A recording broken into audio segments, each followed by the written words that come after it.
How's everybody doing out there? Welcome to another episode of Top 3 View Sports. Cut. Welcome to another episode of Top 3 Sports. I'm your host, Jerry Ruiz. The other host is right here with you. Matt, let's go. Matt, let's go. Dope name. Dope name. Young Hoku. We got a couple different things to talk about today. Oh, you know what? I have to change my hat, bro. This is from the top 3 views. Should I go with Raiders? Let's go. Nah. I have to go with Warriors today. Let's go. It doesn't really match with what I'm wearing. All right, never mind. Raiders. Sorry, guys. But yeah, this is gonna be a bittersweet episode. The finale is gonna be kind of whack, just because whack for Raider fans, which I feel like is probably most people watching. Yeah. But if you're a Dolphins fan, it's probably gonna be sick. Yeah, you're gonna love it. But before we get to the Raiders and about football, we're gonna talk about basketball. And to start that off, what is it, like week 2 of basketball? Yeah. Like official basketball? Most teams have played like 3 games. Yeah. The Los Angeles Lakers, they won the championship last year. It kind of doesn't feel like it just because the whole COVID thing, and I don't know. It feels kind of weird. I'm not saying that they didn't deserve it or anything, but it just feels feels weird. And they got their new championship rings. And on the rings, it honors Kobe Bryant with other stuff on there as well. Yep. Did you get the link I sent to you? All right. I told you to look up that Kobe Bryant one? No, I mean, I did look it up, but then I backed out just because I remembered I did see the ring already. All right. Well, the Los Angeles Lakers were presented with their championship rings this week as the NBA season kicked off on Tuesday, December 22nd. Oh, I guess it hasn't even been 2 weeks. It's the first week. And it says the blinged out rings contain over 16 carats of diamonds and a black mamba snake around each player's jersey number, honoring the fallen legend's nickname, Black Mamba. The ring also has a removable top that pays tribute to retired Laker greats Magic Johnson, Kareem Abdul-Jabbar, Jerry West, and Elgin Baylor. Kobe's number 8 and number 24 jerseys are also molded into the rings. They were made to honor Kobe Bryant. And it's pretty sick. They have a picture of LeBron with Kobe Bryant standing right there as he looks at the ring. Yeah. It's also blacked out, Kobe's jerseys. Yeah. The only one. It has the picture of the top, the Laker L, diamonds all around it. It says champions on it, 2020 champions. And then that part comes off, and it has all those jerseys. And like you said, it has the Kobe Bryant's, the 8 and 24. So I think they look pretty sick. I'm not gonna lie.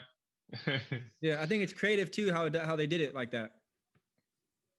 Yeah, just in general, even without the Kobe Bryant part, just having the jerseys like that and all that, like, I think that's dope. But then obviously adding the Bryant to it is makes it sick.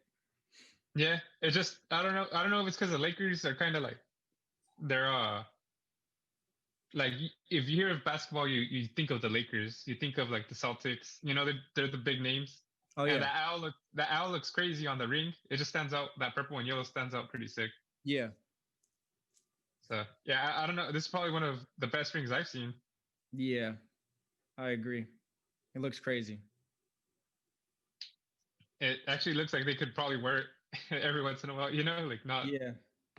Like the other rings is just like, this is just sick to have as a decoration.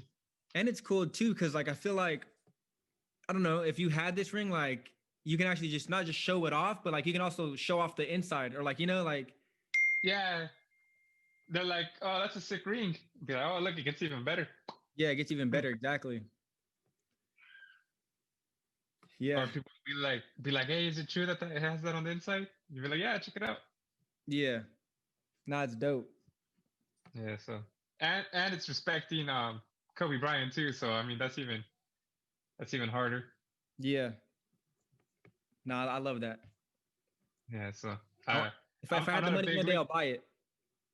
I'm not a big Laker fan, but I respect that ring that they got.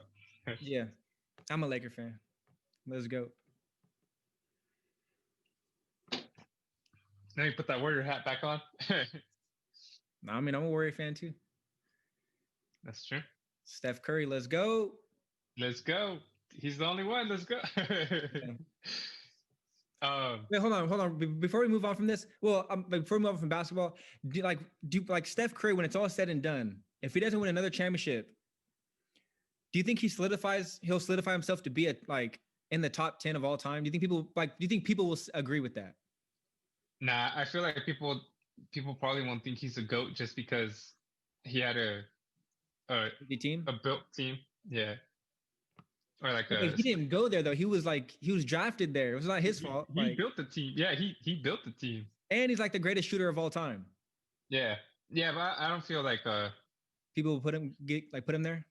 Yeah, they're gonna say oh, if LeBron was there, if just by himself, he'd be able to do a lot more, Well, if Giannis is there, he'd be able to do a lot more. What about top 20? You think he ends up being top 20 respect? He got to be. Yeah, possibly. Yeah. If he's not in your top 20, I don't want to talk to you. Yeah. He's literally changed the game of basketball. Yeah, he did. He did for sure. Nobody was shooting like him prior. Yeah, no one was playing. Dude, you get in trouble. Yeah. You get yelled at. You get yelled at by the coaches if you were shooting those shots. Now it's now there's people that play like that. Trae Young, there's people that no one was playing like that before Steph Curry. You see Damian Lillard doing it all crazy. Yeah, Damian Lillard does it a lot. Yeah. Yeah, like I said before, they'd be like, "Nah, you can't be doing this." This is Heck no. Especially in the beginning of the clock, just run down there and just shoot it. Nah, bro, you're going to the bench if you keep doing that. Yeah. But he makes it, so it's yeah. Yeah. He's definitely going to be in my top, but. Yeah, for sure. No, I agree. But like I said, I feel like people are just going to hate on him. Yeah. Especially now that he has no one around him and they're not doing as good. Even though it just started. Yeah. I feel it. But you want to go over the records real quick? I have them right here. Yeah, go ahead. So pretty much there's 3 teams that are 3-0 on the Eastern Conference: Magic, Cavs, and Pacers. That's it's still early. We got 1 team that's 2-0, the Hawks. 2 teams that are 2-1, the Sixers and the Nets. The Heat is 1-1, the Knicks, and then we got 4 teams that are 1-2, the Knicks, the Celtics, the Hornets, and the Bucks. And we got 4 teams without a win: the Raptors, the Pistons, the Bulls, and the Wizards. 0-2, 0-2, 0-3, 0-3. That's in the East. In the West, we got 2 teams that are 2-0, the Kings and the Timberwolves. We got 3rd place, the Thunder, 1-0. And 4th, 5th, and 6th, we got 3 teams that are 2-1, the Pelicans, the Spurs, and the Clippers. We got 4 teams that are 1-1 at 7, 8, 9, and 10. Jazz, Lakers, Suns, and Blazers, Trailblazers. At 11 to 12, we got 2 teams that are 1-2, the Warriors and the Mavericks. The Warriors just got their first win today against the Bulls. And at 13 to 15, we got 3 teams that don't have a win. The Rockets don't have 1 win. I think one of their game was postponed, right? Because of COVID. Yeah. Mm-hmm. The Nuggets and the Grizzlies, 0-2. And I'm assuming the Heat was probably who they were playing because they're 1-1. They're the only team without. Another thing we have to mention today, the Dallas Mavericks played the Clippers, and at halftime, the score was 77-27. Yeah. They broke the record for the biggest deficit. And then the final score was 124-73. So the Clippers didn't even match the Mavericks halftime score. They lost by 51 points, right? Something crazy, bro. The worst loss. I think that's the worst loss in NBA, or at least in Clippers history. Yeah, that is insane. giving up 77 points in one half is insane, but also only scoring 27. That's a first quarter, one quarter score right there, 27. Yeah, Like for real. that's crazy. And then before we move on to, have you been hearing about James Harden? What about him? That they've been catching up. They caught him like at a club, supposedly without a mask. Yeah, he denied it, right? Yeah, and that he's been they're mad because he's been partying before, like instead of training or something. And he's out of shape. Yeah. Or not instead of training. Yeah, yeah, and he's all huge. Yeah. What do you think about that? That him partying? I mean, COVID wise, I don't think it's smart, but in just NBA wise, like if you're on my team and I'm a fan, like as long as you still perform, I don't care what you do. I don't They care if say you're out of he's shape either or look out of shape. they As long as you perform. they always say that he's partied, like he always parties, and Yeah. he's even though like he does really good, he still parties. Like Yeah, I don't care then. As long as you still yeah, I know. perform, That's what I'm saying. Like, dude, it doesn't mean he's drinking alcohol or getting like high. He yeah. could be completely sober. Even if he is high as a kite. Yeah, and if he is high as a kite, well, shoot, he's still coming out like the Still games. dropping 40, like I don't care. Yeah, but I'm assuming maybe they're like, well, imagine if he didn't, he could be better. Well, maybe Yeah. not. Maybe he needs to release all that tension so he doesn't Exactly. worry about it. I don't know, but yeah, I just wanted to see what you thought about that because they're hating on him, and I don't know. They've gotten good results out of it. Yeah. I mean, he's a beast. Like, Yeah, I mean, he flops a lot, but he's a beast. So yeah, yeah. I don't like that either, but that's a different topic. I hate that he barely gets dude. He goes into players and gets the foul. he forces you to foul him. Like Yeah, he it's forced the terrible. foul and he gets the call. It's the dumbest thing ever. Yeah, I know, dude. I don't like that. He created that, bro. I feel like he created that Yeah, style of play. yeah, Like, he definitely. Or he'll jump and shoot and like lean into you as he's jumping. Yeah, it's terrible. yeah, not a fan of that. Yeah, they already say the NBA players are like one of the softest, and then they're doing that. Yeah, don't look good. Does not look good. But do you want to talk about Anthony Pettis? Yeah, he's out. So former UFC champion Anthony Pettis agrees to join the Professional Fighters League.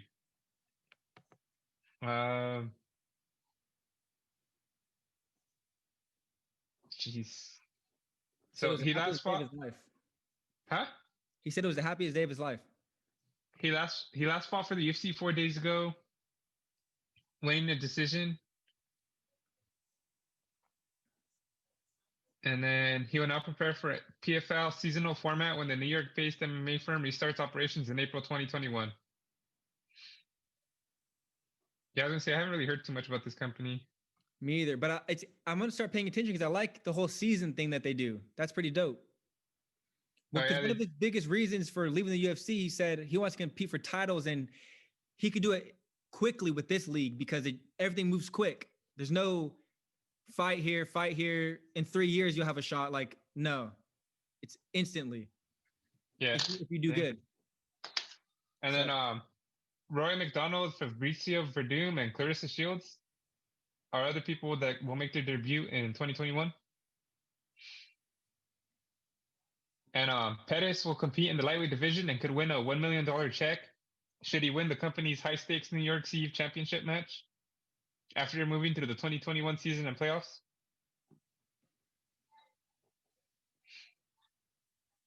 Yeah, so. Yeah, and I guess he said, my goal right now at this stage of my career to become a champ. I'm still young in this game. I'm back, motivated, and hungry to become a champion. And the deal the PFL offered me was very, very fair. And the opportunity to become a champion in 12 months, that's exactly what I was looking for. If I went to another organization, I would have had to fight my way up. I'm not saying it couldn't be done, but I love the format these guys put out. And also they're on ESPN, so it doesn't change my audience. They can see my fights the exact same way. It just really made sense. So looks like more of a business move for him. Yeah, which is cool. Yeah, I don't mind it. Get your money, bro. And he was the champ just not too long ago. He knocked out Wonder Boy. Yeah, but it was time for him to move on, bro. Yeah, no, I agree. He fell I all the feel way to a prelim, bro. You fall yeah, to a prelim? I feel like that was more Wonder Boy leaving himself open Yeah. than Pettis really I mean, doing Pettis was injury. dope though. Like he was a beast too, but I don't know what happened. He was That was here. like He got less 2013, but creative as well. that was like 2013 though, bro. That was like 7 years ago. Yeah, but I still feel like I mean, I guess it just shows that he's just not a top guy. Because top Yeah, guys last. I don't know. I just feel like he's not as creative. He used to be pretty creative with how he fights. yeah, that's true. I But don't know. I don't know what it is either, but yeah, I'm just glad to see. Hopefully, he does good, man. I mean, yeah, he should dominate, I think. That, or at least put a good fight. Yeah, because I don't know any of the fighters that are in this PFL. Rory McDonald. That doesn't mean they're not good, but You don't know who Rory McDonald is? doesn't sound familiar. No, okay. He was all right. I think he's had the belt before. They were trying to make him like the next guy after GSP. He was in the UFC. Carlos. Yeah, he fought Carlos Condit. He was in Bellator too, I think. Fabricio Verdum, Oh yeah, I know that. but he's old too. Like Yeah, like, McDonald is kind of old too. So hey, as long as they put up good fights, I'm happy to see that, bro. yeah. And I mean, it's a bigger name that you get added to your company. So it's not Yeah, the it craziest name brings in the world, more. but it's a bigger name. It brings viewers, which you need when you're starting up. Mm-hmm. Yeah. So that's dope. You have any other MMA you want to talk about? No, I just want to reiterate that I'm excited for the Connor fight. Can't wait. All the hype is starting to grow with the promotion, but no, not really. Hey, who's he fighting? Dustin Poirier Hey, for the second time. again. Hopefully it's good. Yeah, because the first time, well, they're also way younger, but Yeah, Dustin's got much better, so we'll see. yeah, we'll see. But you want to talk about some football? Yes, sir. So, Washington football team owner Dan Snyder claims he's being extorted by one of team's minority owners.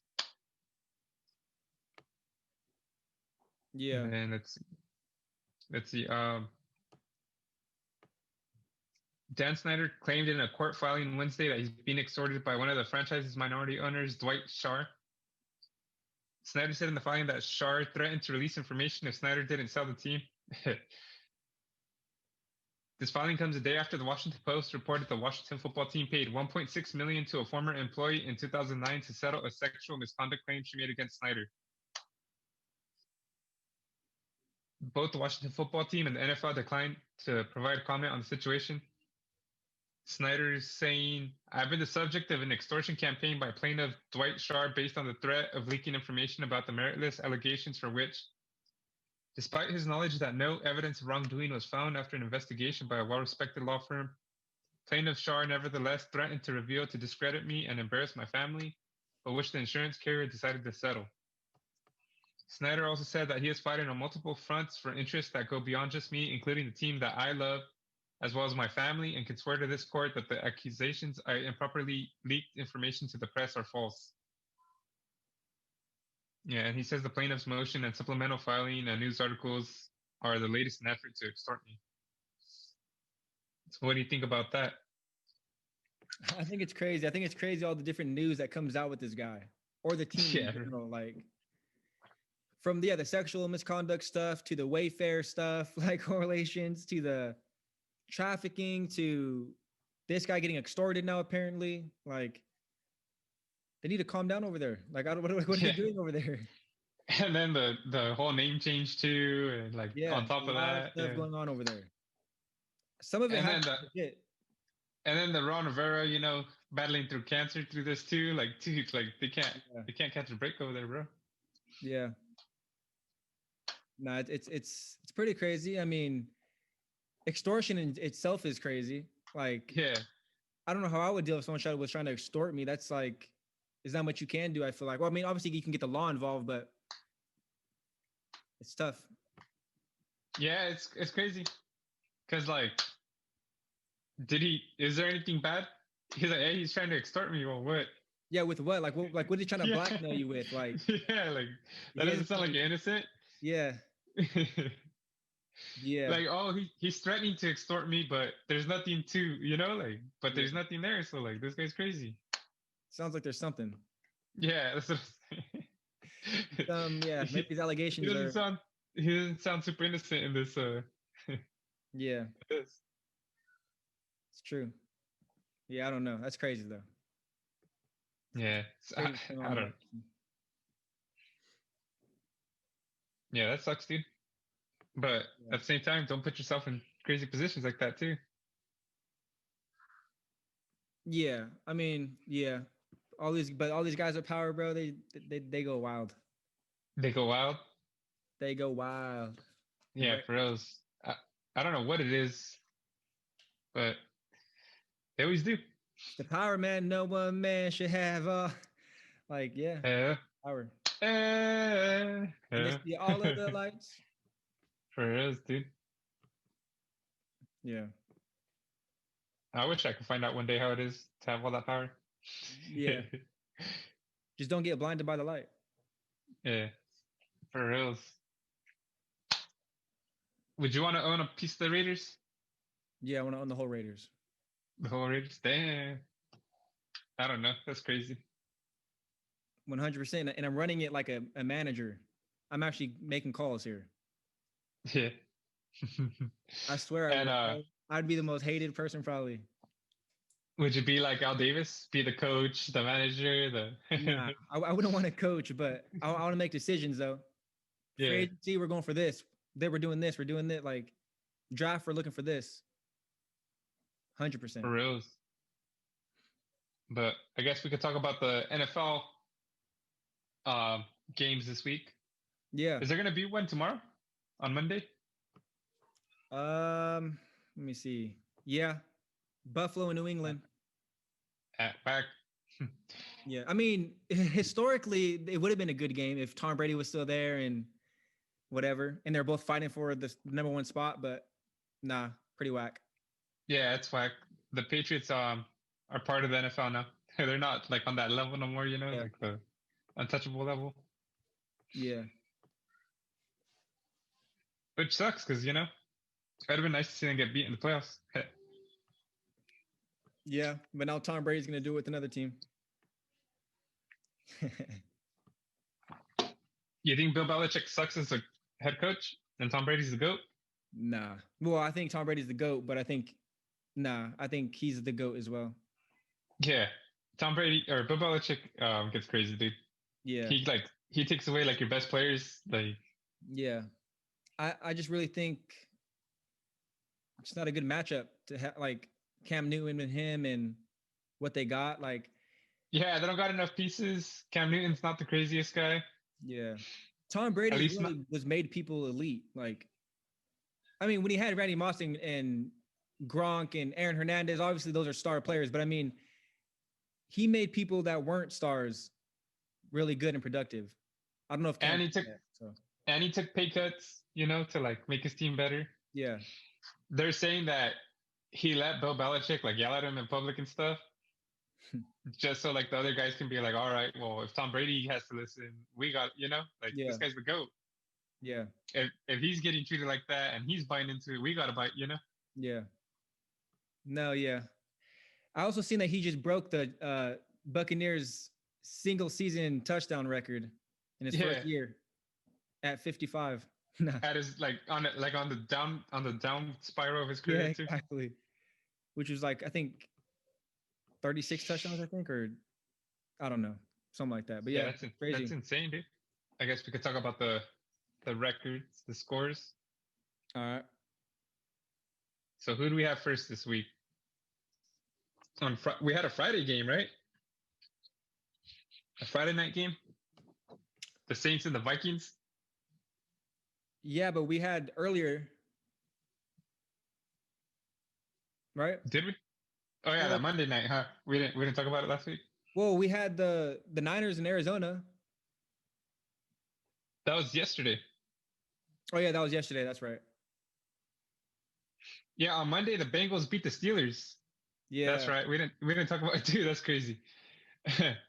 But it keeps on getting crazy. But that was last week's. We didn't talk about it since we recorded on Sunday.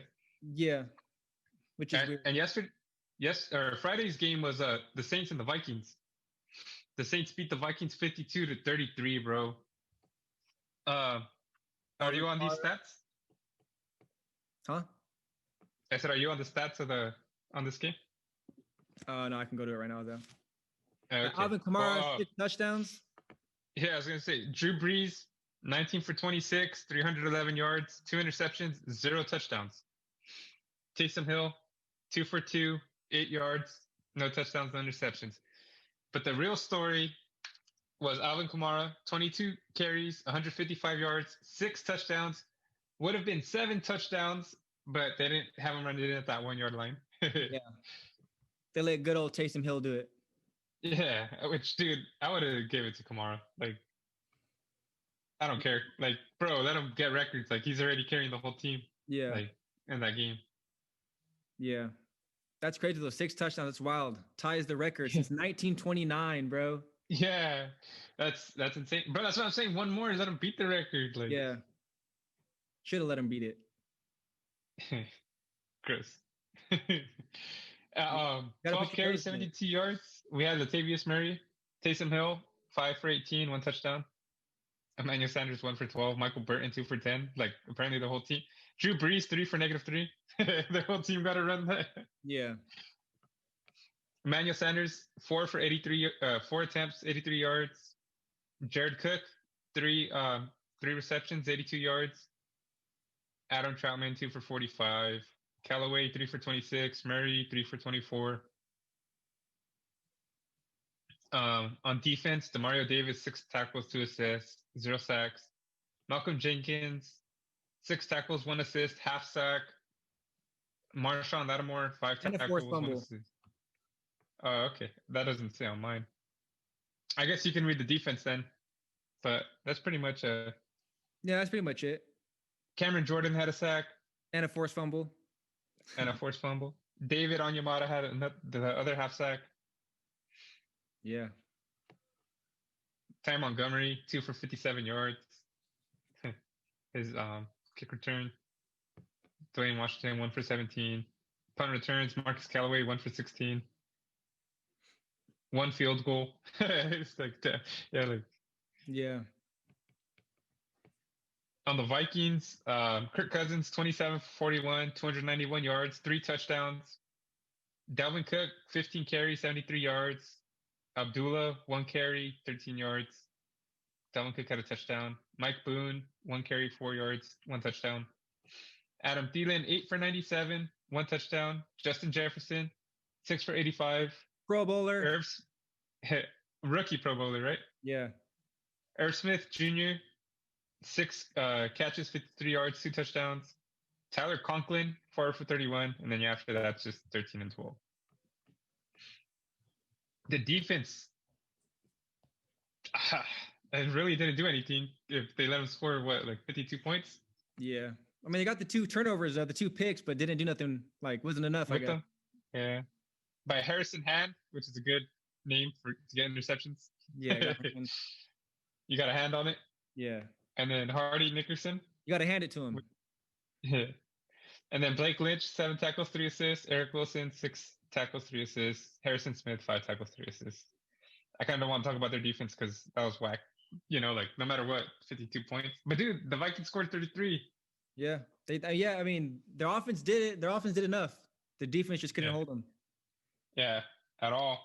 Well, they couldn't hold Kamara. Drew Brees didn't really play good, but yeah. But damn, the Saints first quarter 14, second quarter 10, third quarter 7, the fourth 21.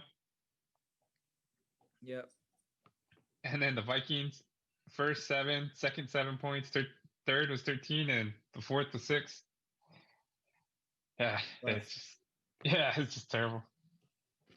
Right there. The thing I like about this the Saints finally put away the Vikings, bro. They've been eliminating them in the playoffs like the past 2 years, Yeah. with those crazy catches. And Yeah. so I'm sure this is a feel good moment for the Saints to Yeah. finally just put away the Vikings, not have to worry Yeah. about them. They stomped on them the whole way out. Yeah. Yesterday, foot, foot, Saturday morning football started with the Buccaneers versus the Lions, 47-7, bro. Yeah. Um, Jeez, they 34 to benched Tom 0 at Brady. half. Yeah, they benched Tom Brady Yeah. just because they don't want him getting hurt. Um, I think so. The Lions defense was missing a bunch of starters. They didn't have the defensive coordinator because of COVID. And Matthew Stafford got hurt right away. But I don't know. I don't know if that makes it better or not, But that's just a little background there. You can go ahead and talk about Tom Brady.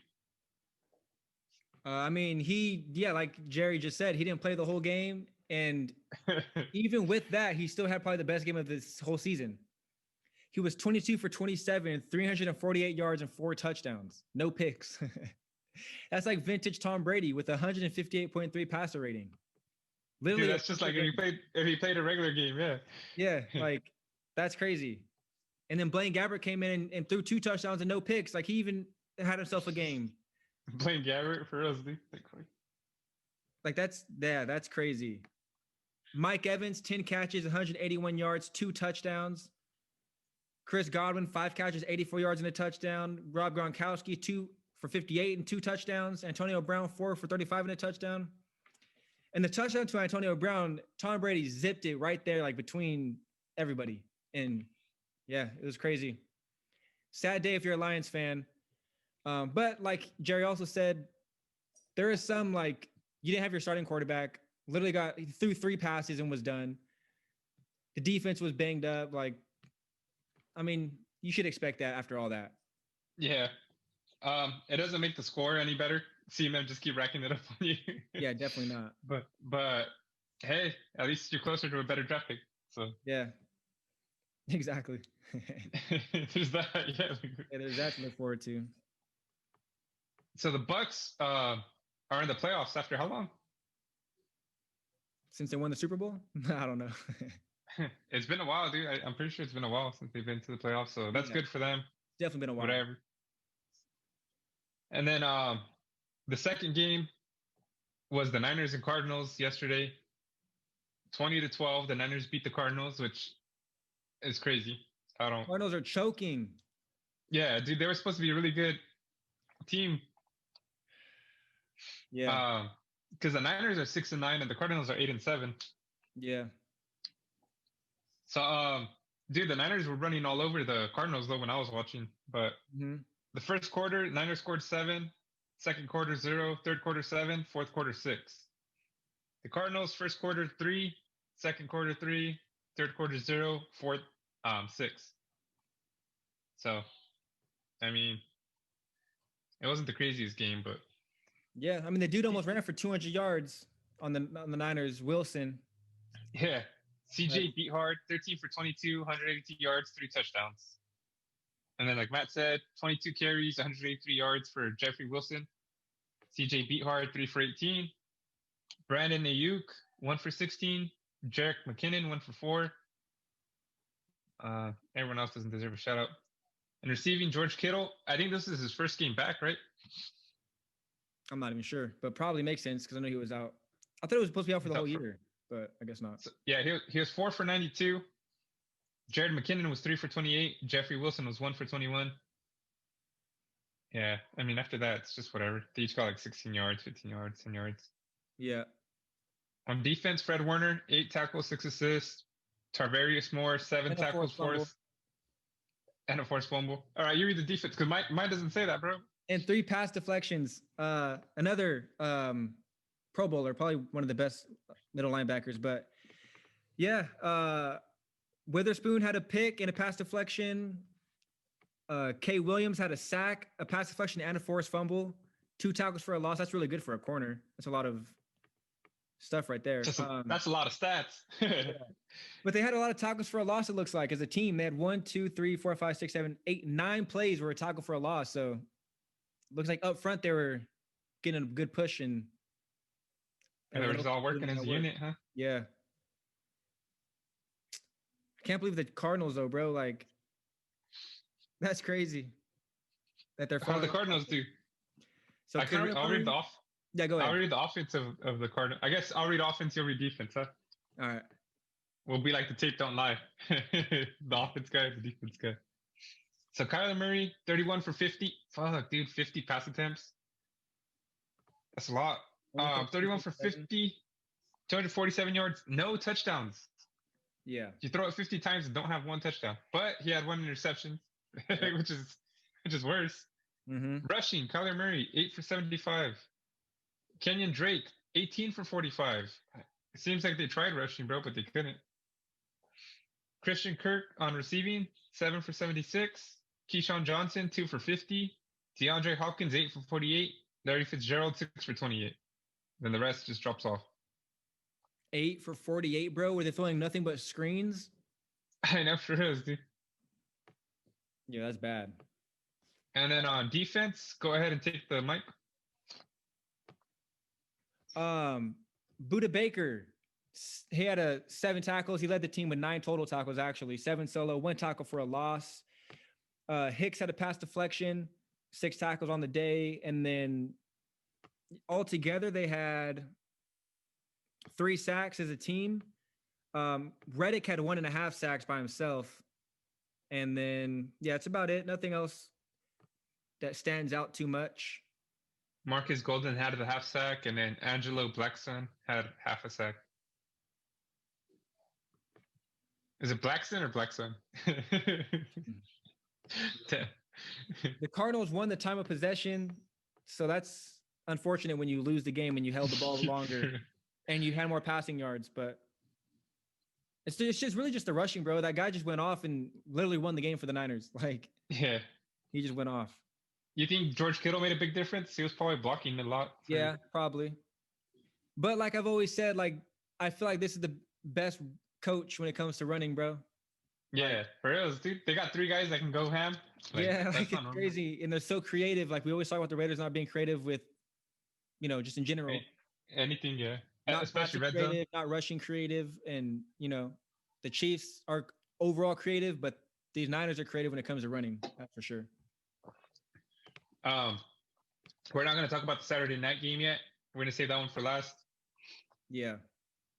So the next game on the list is Giants Ravens, 13-27.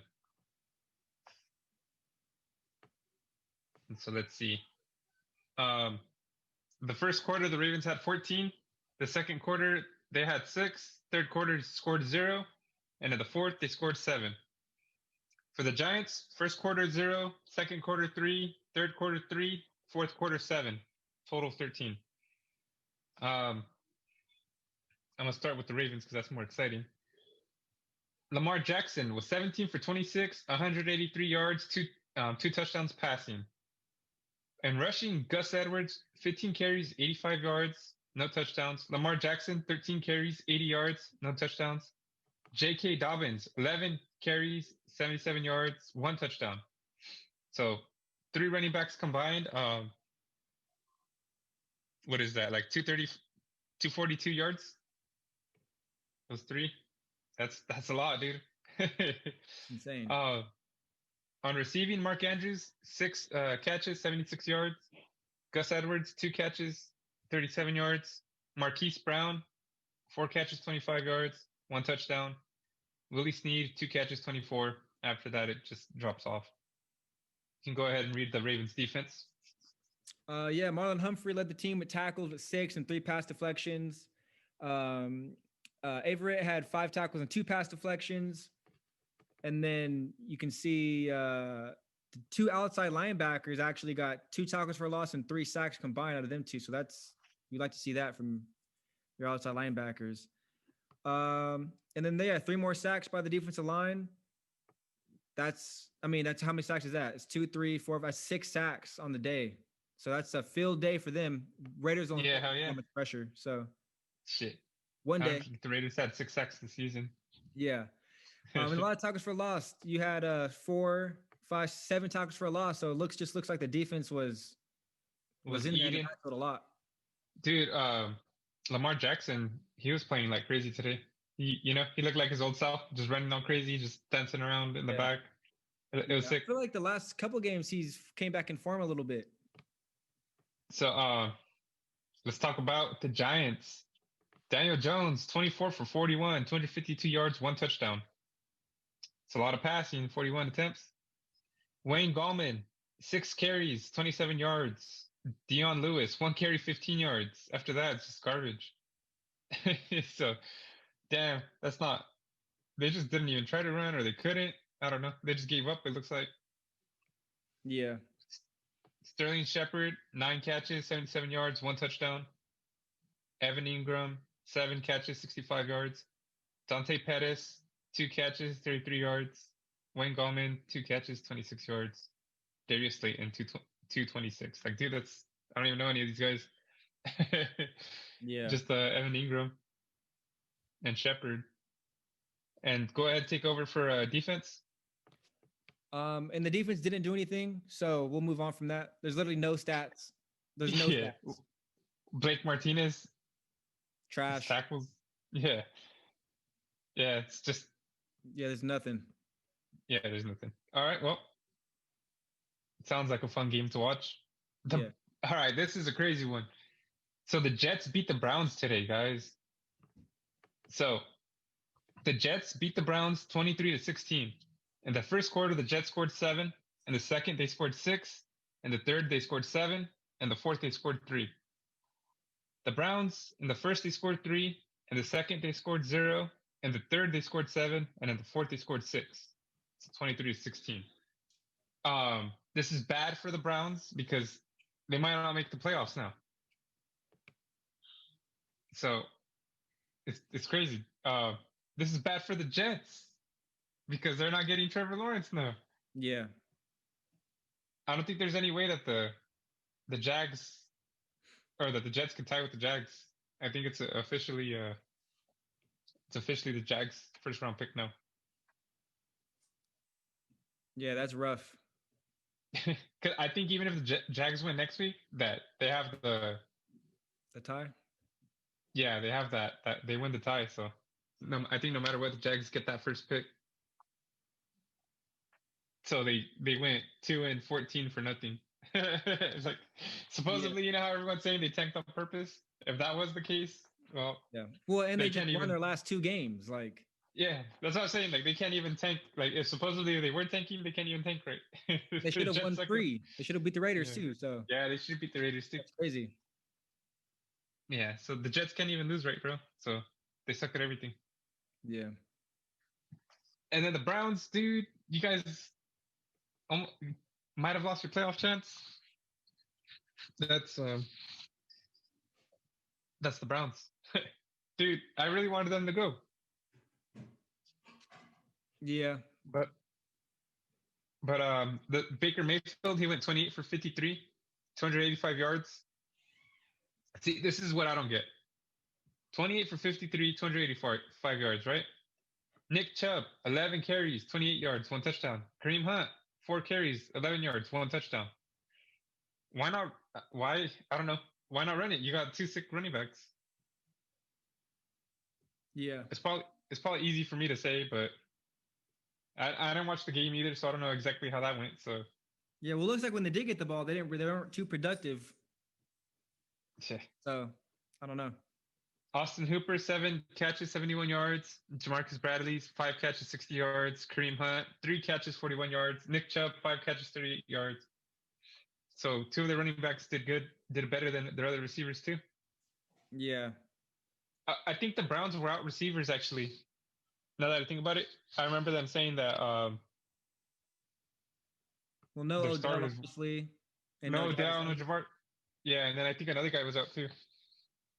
So, yeah, I don't know. You want to read how the defense did? Yeah, Sheldon Richardson led the team with 10 tackles. Oliver Vernon had a sack. Myles Garrett had a sack. And then Denzel Ward had 2 pass deflections, a couple of pass deflections from a few other people. That's about it, though. Nothing else. It Really says Malcolm Smith is on here. Is that the former Raider? The former Seahawk? Might be. And Carl Joseph was on here too. 2 for 3. Yeah, that is Malcolm Smith. That is the same Malcolm Smith. Yeah, that's the Malcolm Smith, the Super Bowl MVP Malcolm Smith. Yeah, exactly. Do you think that was Malcolm Smith? You think that was Ken Norton? I don't know. And Myles Garrett didn't do anything today, really. He just had a sack. Yeah, had a sack. Olivier Vernon had a sack. Yeah, that's about it. And on the Jets, Sam Darnold went 16 for 32, 175 yards, 2 touchdowns. He trucked the heck out of a Browns player. I don't know if you saw that. Yeah. Jamison Crowder, 1 for 1, 43 yards, 1 touchdown. It's crazy. Frank Gore, 14 carries, 48 yards. LaMichael Perrine, 9 carries, 30 yards. Sam Darnold, 7 carries, 20 yards. Nasty truck. Jamison Crowder, 7 catches, 92 yards, 1 touchdown. Braxton Berrios, 3 catches, 60 yards, 1 touchdown. Christopher Herndon, 4 catches, 34 yards, 1 touchdown. And the rest don't matter. It's all just whack. Yeah. On the defense, though, they had a nice day. So we got 4 sacks by the defense. Let me see. 2 by linebackers, 2 by the defensive line. A lot of pass deflections. That's the biggest thing, bro. All these pass breakups is insane. They got 1, 2, 3, 4, 5, 6, 7, 8, 9, 10, 11 of Baker Mayfield passes were broken up. And then Basham, he had 2 forced fumbles, and Lavu had a 1 forced fumble. So Lavu? They balled out. They balled out. Especially against his Browns. I mean, like you said, they're missing some players, but the Browns offense, like the running backs are both legit, and they stopped them. So yeah, that's crazy. I don't know what happened there. Yeah, they held them to 45 yards rushing as a team. So I mean, shout out to the Jets. I mean, don't shout out to the Jets. You guys probably wanted to lose to get your quarterback, but yeah, it seems like it was a lose-lose for both teams. Yeah, exactly. That's crazy. And then the next game we'll talk about is the Bears versus the Jags. I didn't really watch this. I only watched like one play, and it was Trubisky throwing an interception. He was scrambling, and he just threw the stupidest. He could have ran it. It looked like, but anyways, the score was 41-17. In the grand scheme of things, it doesn't matter too much. In the first quarter, 7. The Bears scored 7. In the second, they scored 6. In the third, they scored 21. In the fourth, they scored 7. The Jags, the first, they scored 3. Second, they scored 7. And the fourth, they scored 7. So that third quarter was pretty crazy. Yeah, it was a close first half. Yeah, it definitely was. Mitchell Trubisky was 24 for 35, 265 yards, 2 touchdowns, 1 interception. It says Nick Foles was 0 for 1. Did I read that right? Nick Foles played? Or he didn't. He was 0 for 1. He's healthy?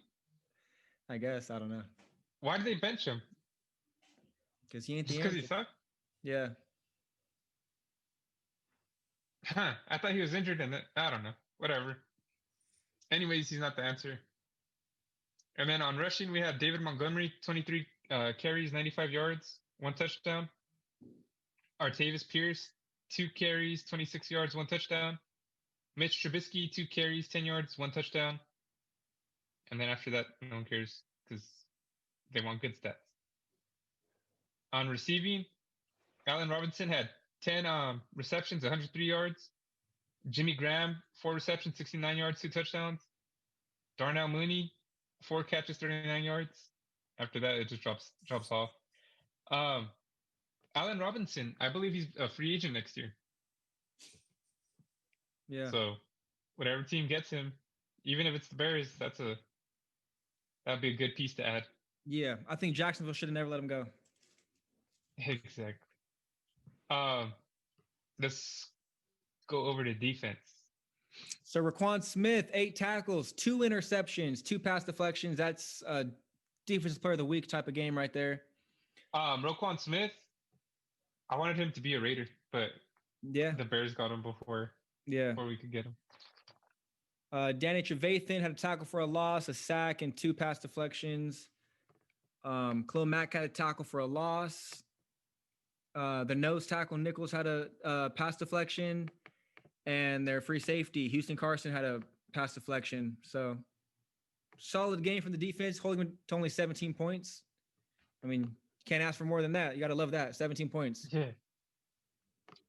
Even if it's the Jaguars, you know.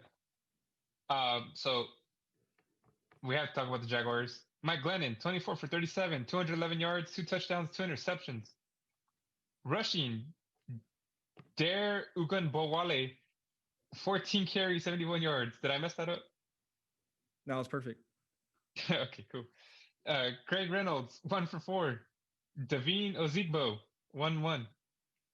Receiving, DJ Shark. Four receiving, 62 yards, 1 touchdown. Laviska Chenault Jr., 5 catches, 48 yards, 1 touchdown. Dude, are they like messing with me? Chris Conley, 3 for 27. They just got like scrubs or like just random ass people. Never heard of these guys, bro. But go ahead, take over on defense. They're gonna be easy names to watch. Yeah, no, not much to really mention. Greg Schubert had Madden. a sack and interception and a forced fumble. That's a really good game. A couple of tackles for losses. Aaron Lynch, Costin, D. Ross. Yeah, not Greg much. Madden had 10 tackles. Not much to say about that. So they get 41 points. Had a bad day. You're gonna have a lot of tackles if like they're scoring on you like crazy, you know? Like, yeah. Yeah, definitely. So yeah, I don't know what the heck the Jags deal is. This game, I knew this was gonna happen, but this next game is the Kansas City Chiefs versus the Atlanta Falcons, 14-7.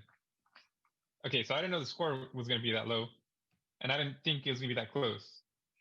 But I'll tell you what I was talking about in a bit. So the Kansas City Chiefs, 0-7 in the second quarter, 0 in the third, and 10 in the fourth. The Falcons pretty much had the same thing: 0 in the first, 7 in the second, and 0 in the third, 7 in the fourth. They lost by a field goal. What I was talking about is in the fourth, the Falcons scored. It was I think it was 14-10, and I had to go to the store because I'm moving. If anyone doesn't know, so I had to go get some moving boxes for the TV.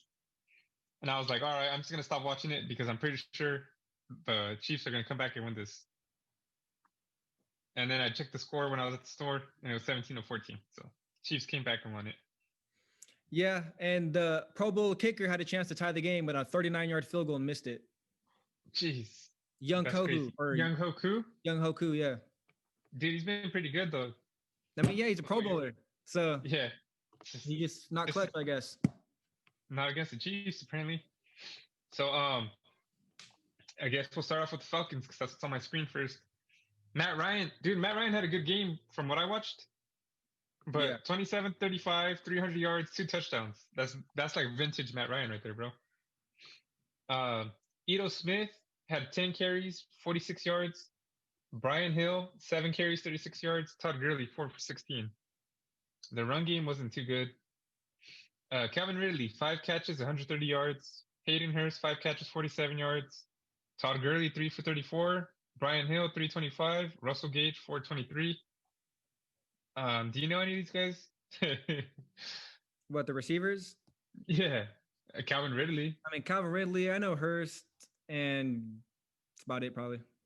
Yeah, they're not the craziest core. No, Julio Jones. Yeah. Julio. Add again. And you want to take over on defense? So it looks like the defense recorded 2 interceptions. One by the middle linebacker, one by the free safety. No sacks on the day, though. But, yeah, tackle for a loss by Jarrett. Not Jerry. Yeah. But, yeah, I mean, they only gave up 17 points, so Not the worst game. Not the worst, yeah. It's pretty Not good, too especially bad. against the Chiefs. Yeah, especially against the Chiefs. That's the big thing right there. Anytime you can hold a team under 20, I think it's a good defense. Or the defense did their part, not a good defense, but they carried their load. Yeah, exactly. The Chiefs, Patrick Mahomes went 24 for 44, 278 yards, 2 touchdowns, 1 interception. Who was it? Was it Tyreek Hill? No, it was Sammy Watkins threw a pass to it says right here actually. Sammy Watkins threw a pass to Patrick Mahomes and it got intercepted. It was terrible. Did you see that? No, I didn't. Nah, it was bad. It was bad. And Rihanna's on my TV for some reason. But rushing, Darrell Williams had 10 carries, 46 yards. Le'Veon Bell, 7 carries, 30 yards. Patrick Mahomes, 3 for 21. McCole Hardman, 1 for 20. Receiving, Travis Kelce, 7 catches, 98 yards, 1 touchdown. Tyreek Hill, 4 for 65. Demarcus Robinson, 2 for 29, 1 touchdown. I'm going to drop off from there.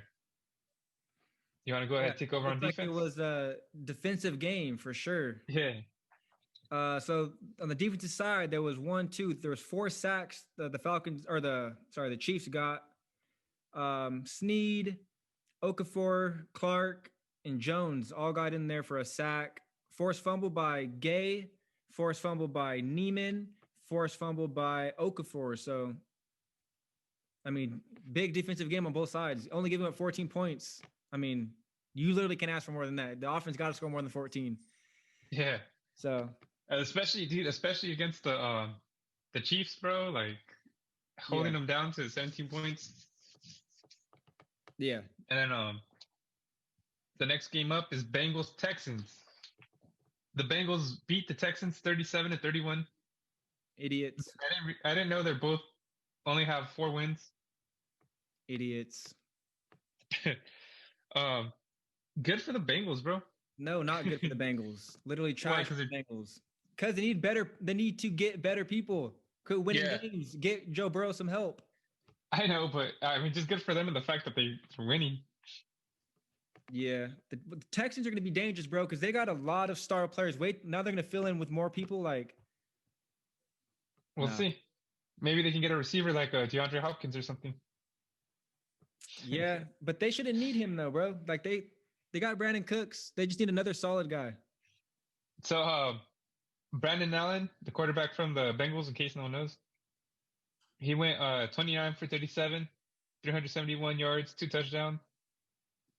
Oh, I didn't do the score. So in the first quarter, the Texans scored 3. In the second, they scored 7. The third, they scored 14. In the fourth, they scored 7. It's a pretty close game. The Bengals in the first, they scored 7. In the second, they scored 3. In the third, they scored 14. So that's pretty much tied. But they took over in the fourth, scoring 13 points. So rushing, the Bengals had Samaj Perrin. I don't know how to pronounce that. 13 carries, 95 yards, 2 touchdowns. Giovanni Bernard, 16 carries, 65 yards. Receiving, T. Higgins, 6 receptions, 99 yards, 1 touchdown.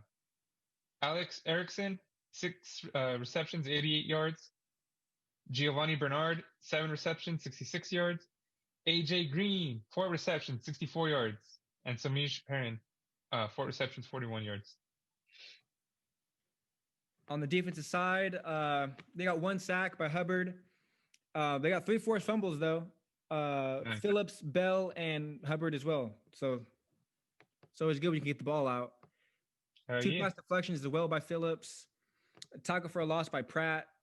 But yeah, I don't think it's ever good when your corners lead the team in tackles. That just means that they give a lot of catches. So, but you got that forced fumble. Yeah. So. And then the Texans, Deshaun Watson, 24 for 33, 324 yards, 3 touchdowns.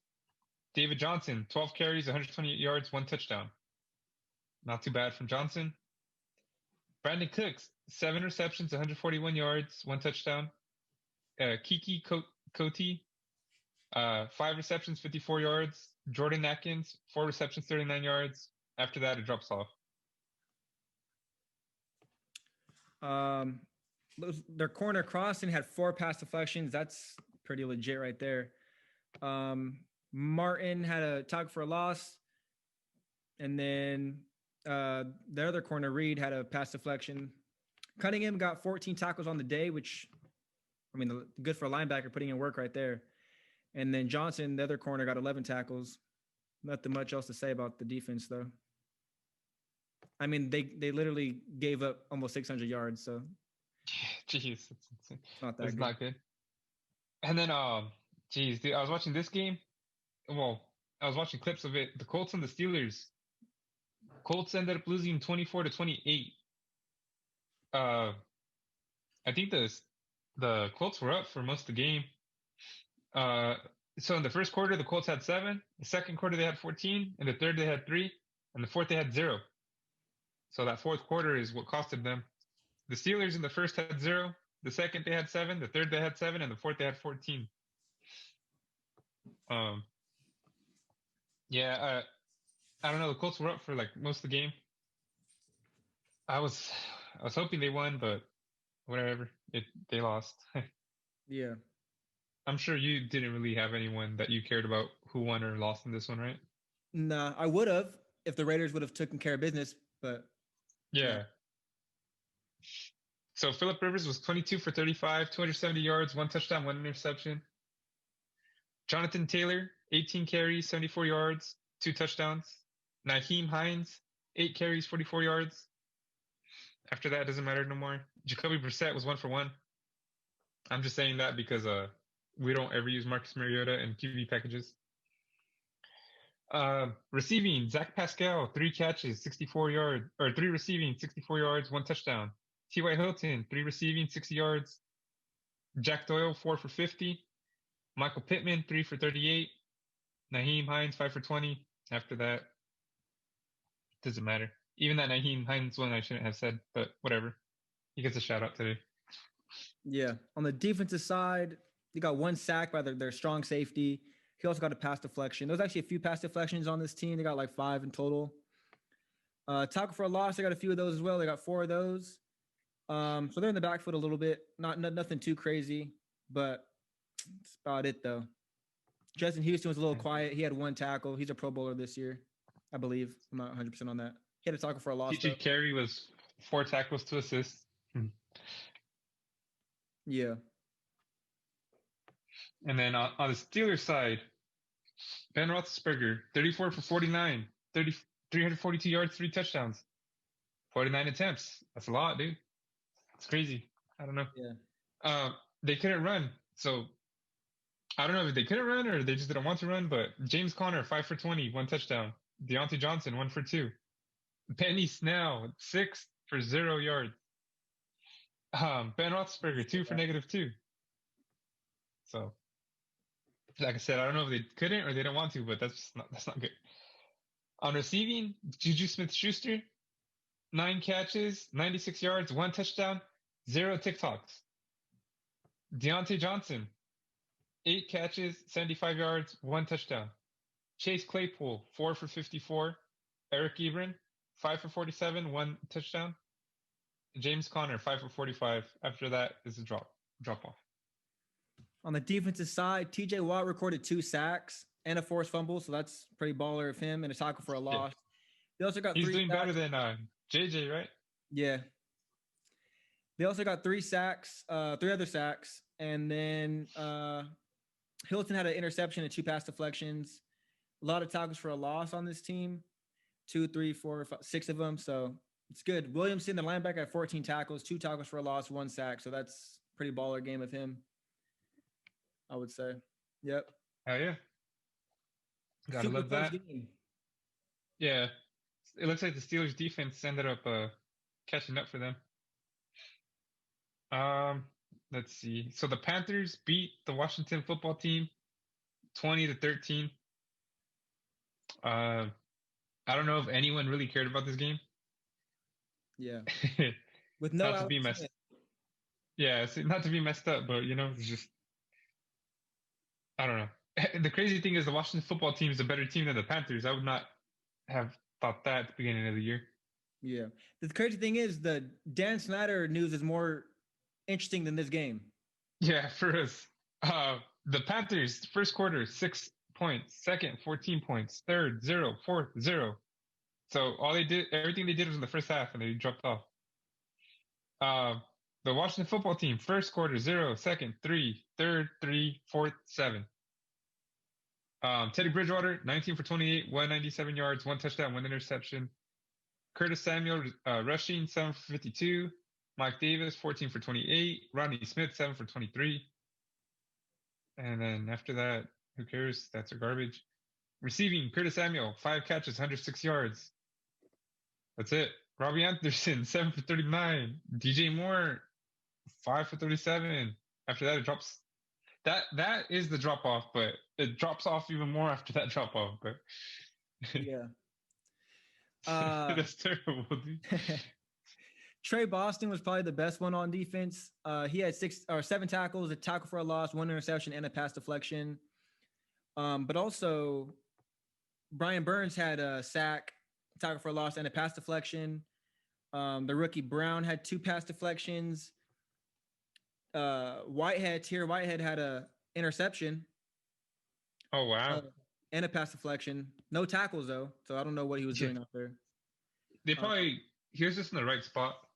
He was in the wrong spot at the right time. Yeah, they probably just left to him. And then Haynes had a forced fumble, and then they had a lot of pass deflections on this team though. Yeah, it's crazy. And then Yetur Gross Matos had a sack. And then on the Washington football team, Dwayne Haskins, 14 for 28, 154 yards, 2 interceptions. Taylor Heineck, 12 for 19, 137, 1 touchdown. Looks like he did better than Dwayne Haskins, just by looking at this. Yeah. Antonio Gibson, 10 for 61.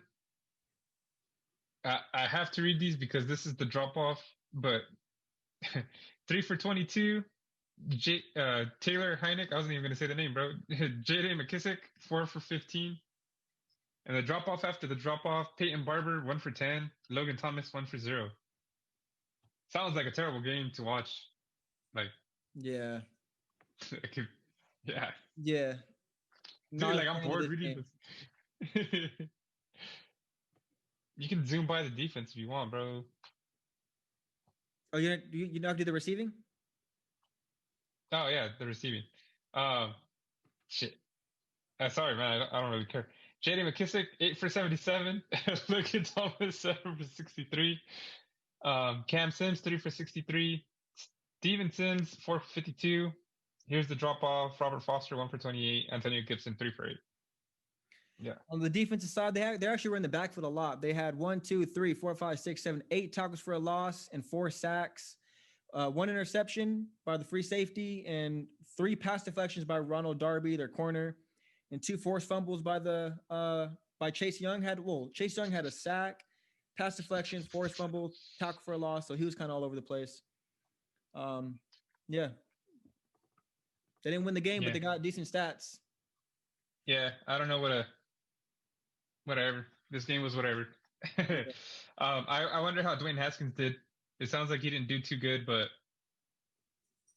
who knows? I wonder if he didn't do good because he didn't care. I mean, that's kind of hard to say because I'm sure every NFL player really wants to win.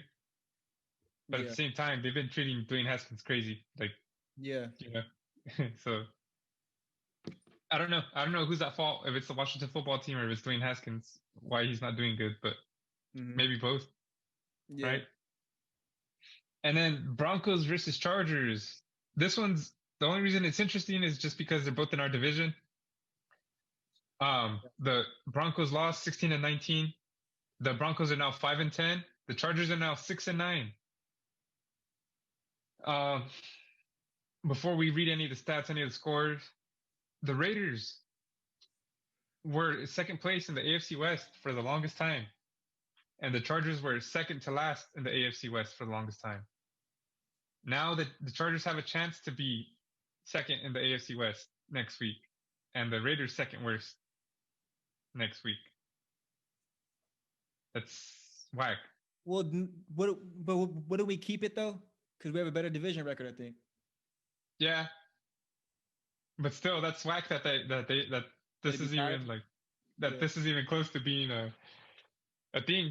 Like we have the same. Yeah, same record. Yeah, because dude, we were like 6-3 Yeah. once upon a time. Like, Hmm. yeah, they should not have been like this close. But anyways, the Broncos, the second quarter they had 0, the third quarter they had 3, and the fourth quarter they had 13. The Chargers, first quarter 3, second quarter 10, third quarter 0, fourth quarter 6. Score ended up being 16-19. Drew Lock returned to his former self, 24-47, 264 yards, 0 touchdowns, 2 interceptions. Terrible. Oh, yeah, terrible. Rushing, Melvin Gordon, 16 carries, 79 yards. Pretty good. Royce Freeman, 2 carries, 16. Terrible. Drew Lock, 5 carries, 15, 1 touchdown. All right. He's got a touchdown. Receiving, Deshaun Hamilton, 5 catches, 77 yards. All right. Noah Fant, 6 catches, 65 yards. Jerry Jeudy, 6 for 61. I heard he was dropping a lot. Didn't watch the game. That's what I heard. After that, it drops off. Tim Patrick, 3 for 39. And I don't want to read the rest. Defense. Yeah, defensively they got 2 sacks. They got 4 tackles for a loss, 4 pass deflections, 1 forced fumble by Reed. About it. Again, the corner led the team in tackles. Not So, good. yeah. And on the Chargers, Justin the Pervert Herbert had 21 for 33, 253 yards, 1 touchdown. On rushing, Austin Eckler, 10 carries, 45 yards. Justin Herbert, 4 carries, 26 yards. That's about it. It's not too good on rushing. Receiving, Mike Williams, 4 catches, 54 yards. Steven Anderson, 4 for 48. Donald Parham, whatever, 2 for 47. Jalen Guyton, 3 for 43, and then it's a drop. Defense, go for We it. got 2 sacks on defense. The corner and the safety combined for 1. And then the outside linebacker got 1. 1 interception by Casey Hayward. 1 interception by Mike Williams, apparently. I don't know if on a Hail Mary, maybe. Late in the game, they threw him in. But yeah, that's about it. Hey, Nick Bosa. Wait, no, Nick Bosa didn't play, or Joey Bosa. Doesn't look like it. It's Joey, right? Nick is the Niner. Yeah. Or yeah, it's one of those two. Let me plug in my tablet real quick. Huh, that's weird. I didn't know he was. Did he get injured during the Raiders? I don't know. Yeah, I'm not too sure on that. That's weird. Well, that sucks. But yeah, this sounds like a whack game too. Yeah. Really low scoring. Yeah. Sounds like one I would not want to be at. But sorry. I had to fix my tablet real quick. Plug in the charger. Plug in the charger. We were talking about the Chargers. Yeah. Eagles Cowboys 17 for 37. Eagles lost. The first quarter, the Eagles had 14. The second, they had 3. And then the second half, they didn't do anything. The Dallas Cowboys, first quarter, 3. Second quarter, 17. Third quarter, they had 10. The fourth, they had 7. It sounds like it could have been an interesting game, and then it just went off the rails.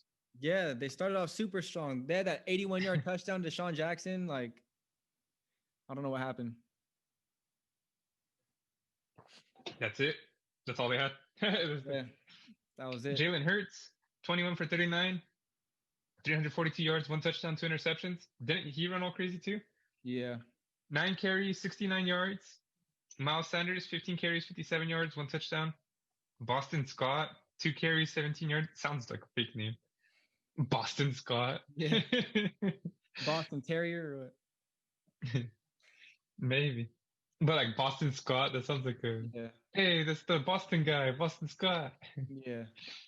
Deshaun Jackson, one reception, 81 yards. Quez Watkins, 2 receptions, 57 yards. Deshaun Jackson had that touchdown. And then, bro, there's already a drop.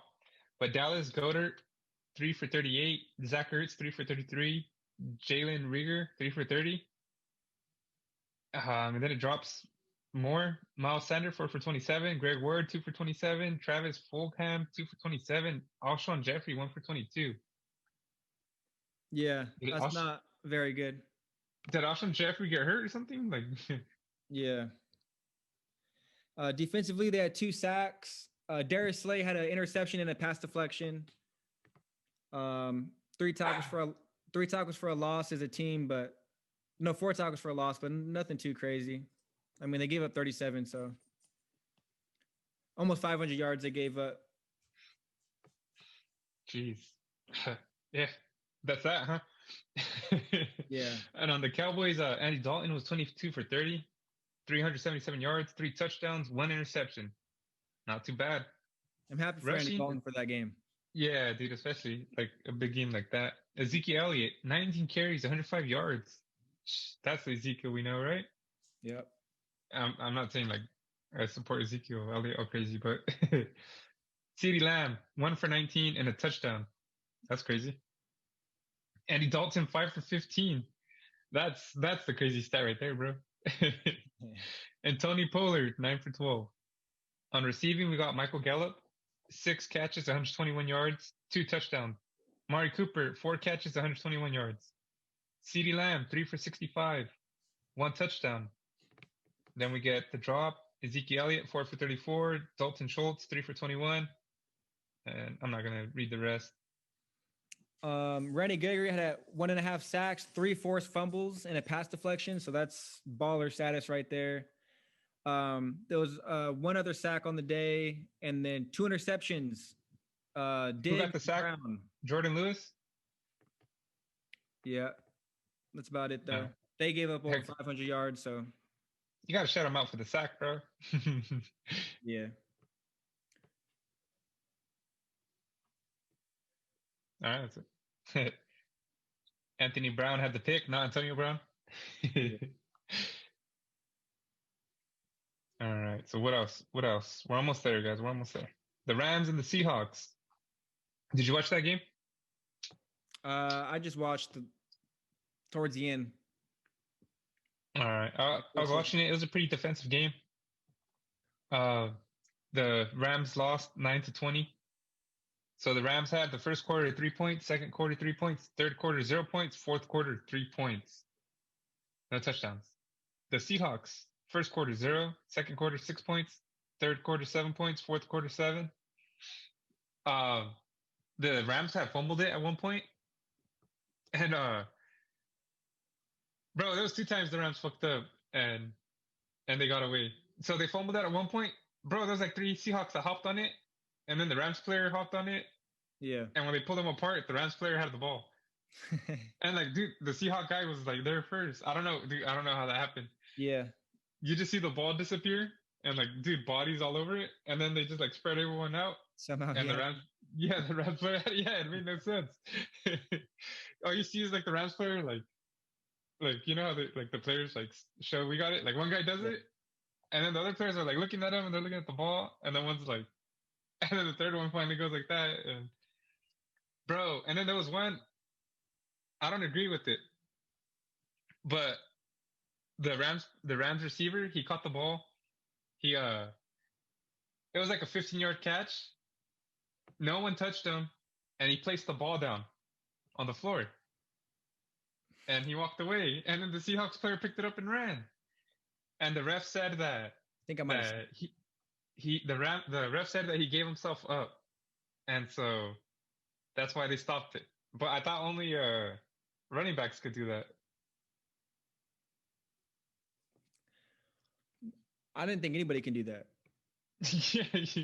Well, just slide. You know how when you slide, like you give yourself up. But he just set the ball down, right? Yeah, he just set the ball down and walked off. Yeah, nah, that's a fumble. Yeah, dude. So, I mean, they didn't win anyways, but still, you know, like those two times, I was like, what the hell is going on? Like, yeah. Especially that when he set it down, bro. That was like the stupidest thing. Even if that doesn't count, I feel like you should not do that at all. Like, yeah, I mean, that just sounds crazy to me. Yeah, why not try to get an extra yard or two? Or Yeah. Well, it just sounds crazy that it wouldn't count. Like that means I'm just gonna drop the ball every time and just say I didn't fumble. I just set it down. yeah, I gave myself up. Yeah, Yeah. it's crazy. And so Jared Goff was 24 for 43, 234 yards, 0 touchdowns, 1 interception. Rushing, Darrell Henderson, 12 carries, 62 yards. Malcolm Brown, 7 carries, 27 yards. Jared Goff, 7 for 23. Oh, another thing too, Jared Goff, his thumb like was dislocated. Yeah. He threw a pass and hit the top of the helmet of the Seahawk, and he popped it back in, bro. And they like zoomed in on him. Like he like they didn't show his thumb, his hand was covering it, but like right when he popped it in, like you just see him like do like a quiet yell. Yeah. You saw that? No, I didn't see it, but I heard the commentators talking about it later on. Yeah, it was crazy, dude. I was like, damn, all right. And he kept throwing after that. Like, dude, he was throwing pretty crazy, like to the middle. I was like, all right. See that, brother. Just pop it back in and just go out and Yeah, play. for real. Cooper Kupp was 8 for 66. Josh Reynolds was 6 for 65. Robert Woods was 4 for 48. Then Taylor Higbee was 3 for 34. Drops off from there. That's already dropping off there too. Yeah. On the defensive side, they had 5 sacks on the day. No interceptions, but they had 3 pass deflections and 2, 3, 4, 5 tackles for a loss as well. Aaron Donald got another sack. So Leonard Floyd had 2. Yeah. So yeah, that's a. And Aaron Donald was just wrecking havoc like all game. That might not show on here, but. And then the Seahawks, Russell Wilson was 20 for 32, 225 yards, 1 touchdown. That was one where he didn't scramble, but he just like, it looked like he tried to take off for a run, and he like ran right into the lineman. It was pretty weird. It looked like he could have run side to side, but I don't know. He just ran into the lineman. That was pretty weird, but whatever. On rushing, Chris Carson was 16 for 69. Wilson was 3 for 9, 1 touchdown. Rashad Penny, 3 for 9. Carlos Hyde, 2 for 8. Receiving, DK Metcalf, 6 receptions, 59 yards. David Moore, 1 for 45. Tyler Lockett, 3 for 44. Carlos Hyde, 1 for 18. Yeah, it just drops after that, man. They all have like either 1 catch or less than 20 yards. A defense, go for it. So they had 3 sacks on the day. Reed had 2. Robinson chipped in with 1 interception by Diggs, and a lot of pass deflections. 1, 2, 3, 4, 5, 6, 7 pass deflections, and 1, 2, 3, 4, 5, 6 tackles for a loss. So yeah, Jamal Adams had a pass deflection, tied with the most tackles on the team with 8. So, dude, Jamal Adams had the Rams were running to the right. It would have been a touchdown, but dude, Jamal Adams ran all the way from like the left to the right, caught up to the guy, and saved the drive, bro. It's legit. You gotta love that effort.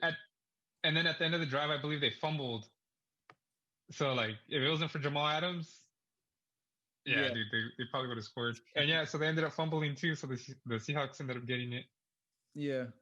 So yeah, it was a good game. I really like watching the Seahawks defense. The Rams too, but the Seahawks defense, I don't know. It's crazy. They play tough.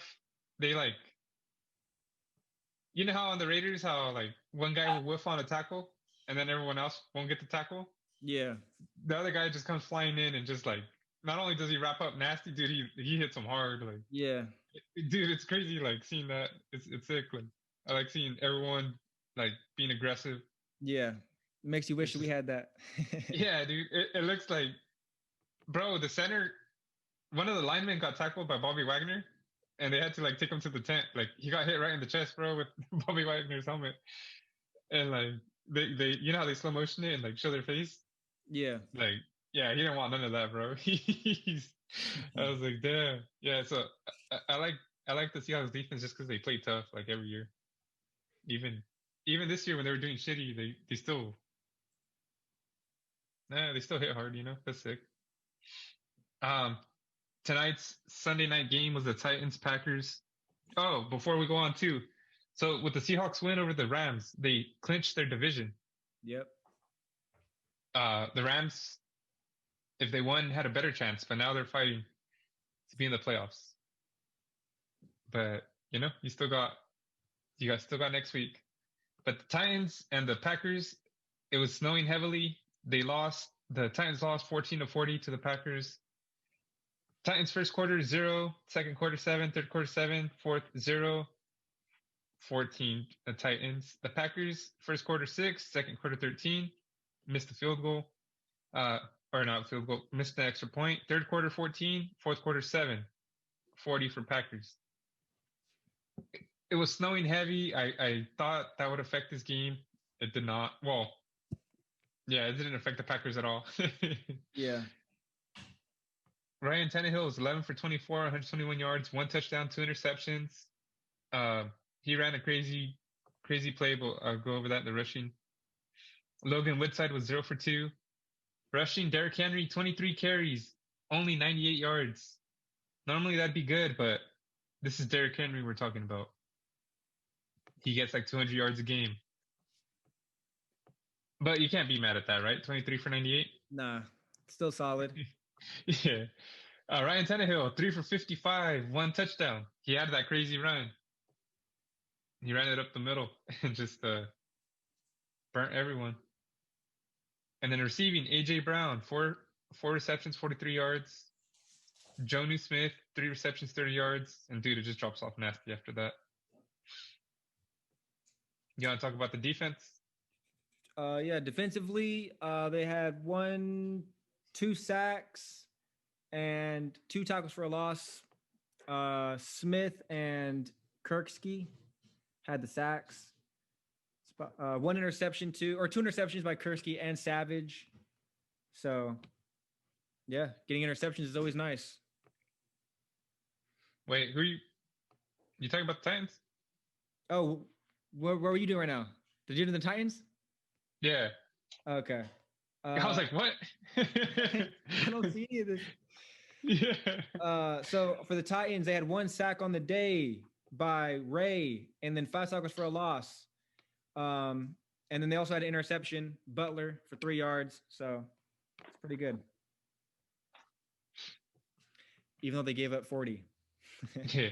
So my tablet died. You're going to take over on offense for the Packers. Aaron Rodgers, 21 for 25, 231 yards, 4 touchdowns, 1 interception. Dylan, 21 carries, 124, and 2 touchdowns. Jones, 10 carries for 94, so they were just running everywhere. Rodgers, 3 for 19. Devontae Adams, 11 catches, 142 yards, and 3 touchdowns on 12 targets. So literally almost caught everything basically. But that was about it though. Everyone else had 1 or 2 catches. So it was all Devontae Adams. And Rodgers also lost a fumble. Well, he fumbled, but he recovered it. Oh, but he found it? Yeah. And then I told you the defense already, but I'll go through it one more time. So sacks-wise, they got 2. And tackles for a loss, they got 2. And then Kirksey and Savage both got interceptions. Nice. So 40-14 wasn't close, obviously. Blowout of a game. Yeah, that's crazy. I wasn't expecting that at all. Yeah. It was like never close too. Like not it's just like it's crazy. All right. Now for the Saturday night's primetime game, huh? The game of the year for the Dolphins. Yeah. So my tablet said so you're gonna have to read out the stats, the scores. What was it, 26-25? Yeah. So the Raiders, they still had a chance to be in the playoffs if miracles were to happen. They needed to win this game, obviously, but it wouldn't matter if they won the game because everyone else won. The Ravens won. It would have mattered because the Dolphins would have to lose twice, right? Yeah, that's what I'm saying. The Dolphins had to lose twice, and the Ravens had to lose twice, and the Ravens won, so it doesn't really matter. Oh, okay. I didn't know that. Yeah. So we lost this game on a last-second thing, but let's just go with the scores. So we had Dolphins 3 in the first, 3 in the second, 7 in the third, and 13 in the fourth. The Raiders 7 in the first, 6 in the second. So we were winning at halftime. 3 in the third and 9 in the fourth. So it would have. We missed the extra point. Yeah, we missed an extra point. That was key to the win or to the loss, obviously. Ryan Fitzpatrick, Tua was 17 for 22, 94 yards and a touchdown. And then he got benched pretty much in the fourth quarter, and Fitzpatrick came in, and we couldn't stop him. He was 9 for 13, 182 yards and a touchdown. Gaskin had 14 attempts, 87 yards. Yeah, and then Gaskin also had 5 catches, 82 yards, and 2 touchdowns. One of those touchdowns, critical touchdowns. McMillan missed a tackle, and then everybody else missed, and he ran like 50 yards, I feel like, or 60 yards. Bro, I seen a thing that said McMillan played solid, and I was like, that's not what I saw. Yeah, I mean, that one play alone kind of cost us the game. Cost us the game, but it kind of did. Like, yeah, it cost us the game. Yeah, hit the tackle, bro. Yeah, that was bad. Defensively, they got 3 sacks on us. The Van Ginkel blonde guy, we couldn't stop him early on. He literally got 2 quick sacks early on in the like first half. He also had a pass deflection. Baker also had a sack, and yeah, they couldn't really. What I tell you when Fitzpatrick came in? You think that he's a better player against the Raiders than? Yeah, I was like, dude, I don't like this. I don't like this change up, just because Fitzpatrick can throw deep, and I don't trust our defenders that much. Yeah. Yeah. Derek Carr was 21 for 34, 336 yards and a touchdown.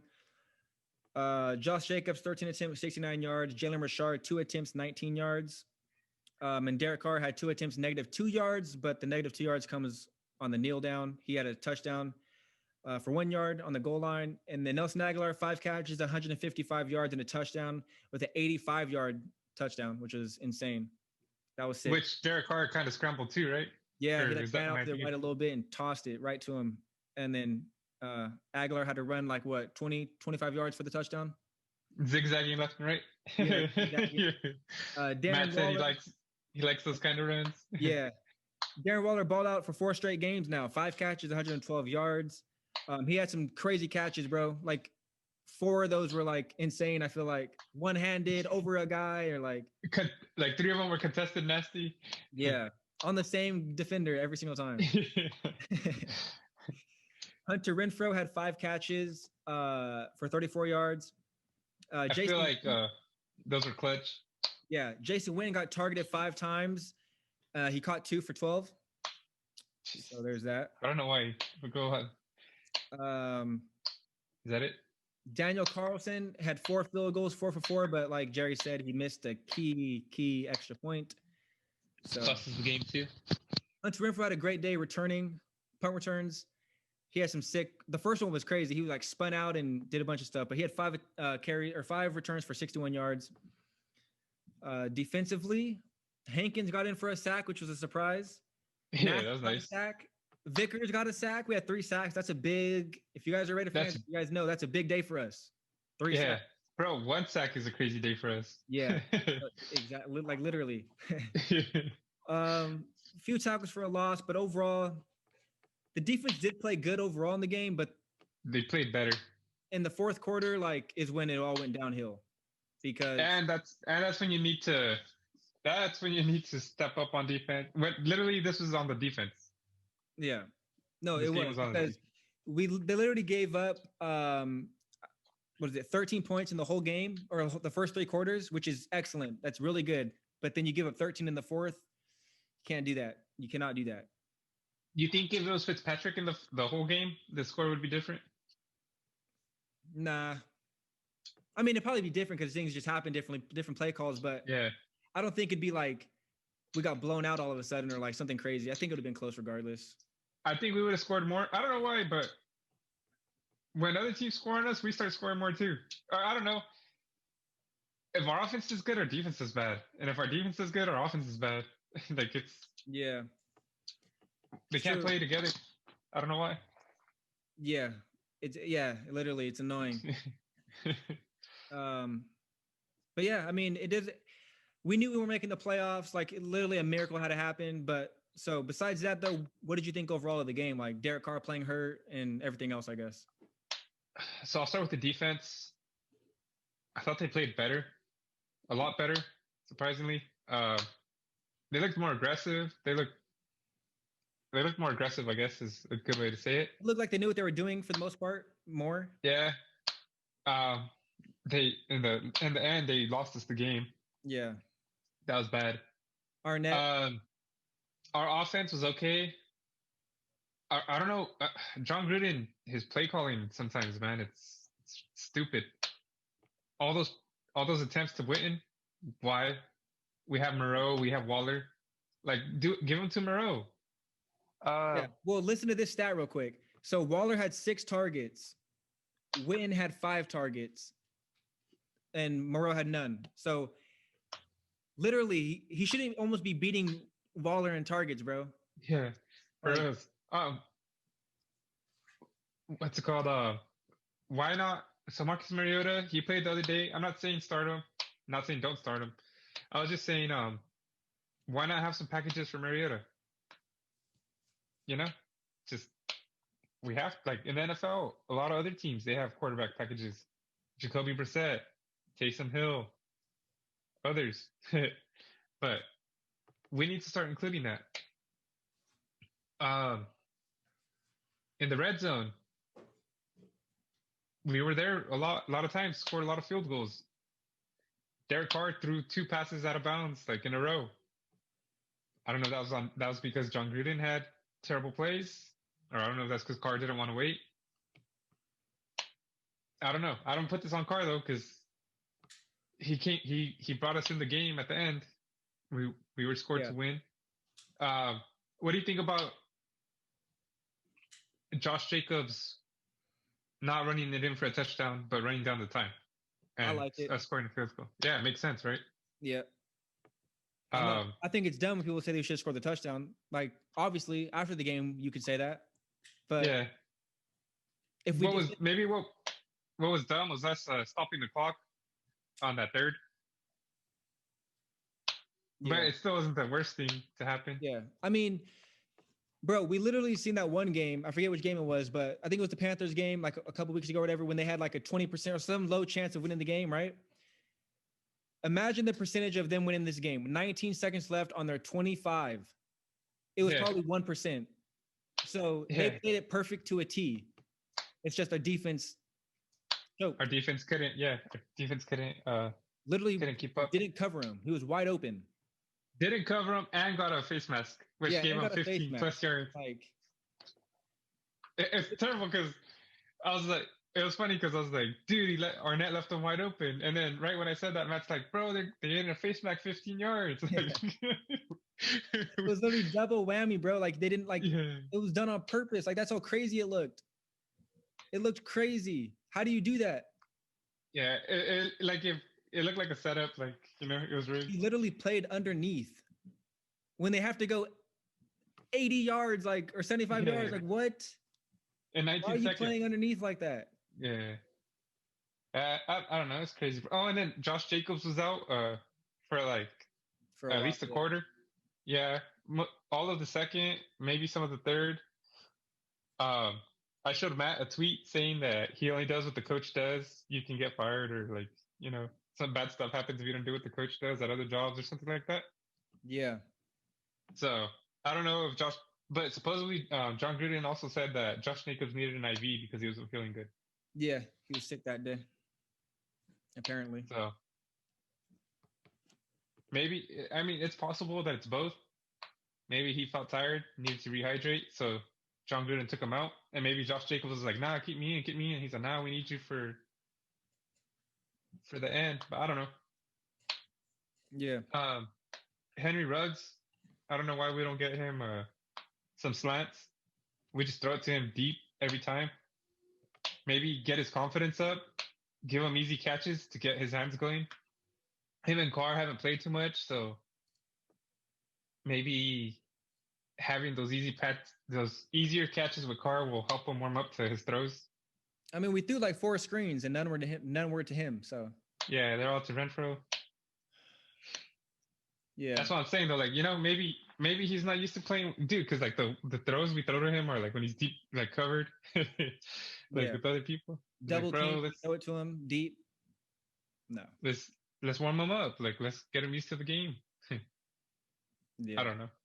I don't know. The ball. That's my thing. Force him the ball. Yeah. Like, how do we have more passes to Witten than we have to Ruggs. Every game it seems like. Yeah. And Win wasn't open on any of those. Like wide open. Yeah. Like they were like contested. Like I'm like, what? Yeah.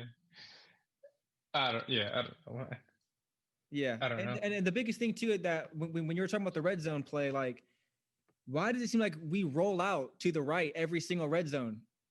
Like Yeah. every single play, we roll out to the right and he throws it out of bounds. Or he tears it or rips his groin or whatever. Like it's always bad news when he rolls out to the right, bro. Or, Never anything. or even Mariota when they did that spider Y2 banana to Ingold. Literally, it's just the dumbest stuff ever. It's always let's roll to the left. They're gonna know we're gonna go to the right. Let's go to the left once. Just or let's quit rolling out. Let's just do a normal play. This is crazy. Yeah. Yeah, I don't know. Like I was like, Matt, dude, why don't we ever throw it to the center? Like all yesterday, I feel like we didn't throw any passes to the center of the red zone. Yeah, it was all out of balance to the right. I feel like when we do, we usually get the jump ball with Waller or with Aguilar. He tipped it one time or he catches it, Yeah. But I don't know. And we were 1 for 10 on third downs. That's not acceptable. Not good at all. But here's the thing.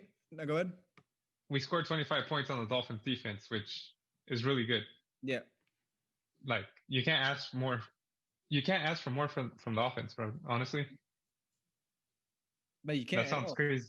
They're like 25 points in a game in an NFL game is good against the top three defense. So, yeah, I don't blame anybody on offense. Nah, especially not Carr. Even though people are like, dude, they always say it's Carr's fault. Yeah, I mean, that's the thing. You can always nitpick things like, being 1 for 10 on third down is trash. You should not be 1 for 10. Yeah, that you should score more in the red zone. Okay, but I still scored 25 points. That should be enough for the defense to stop. He literally brought us back twice in the end to win the game. Like, like what more do you want? And when you look at the stats, we had more total yards, more first downs, less penalties. But it literally came down to the last thing, bro. The defense gave up a 40-yard pass, 15-yard penalty, field goal. Like, we had that game as a win, bro. It looks like it's a win. Look at these stats. It looks like it's a win until you know. Yeah. But I guess that's payback for us against the Jets, huh? For them giving us the free win, basically. Yeah. I guess. And like you said, I guess better draft pick since we're out of the playoffs anyways, but whatever. Yeah. Yeah, exactly. It's just So who was the offensive MVP of the game for you? Oh, Derek Carr. Derek Carr? I say Darren Waller. I don't think either one's wrong. Yeah.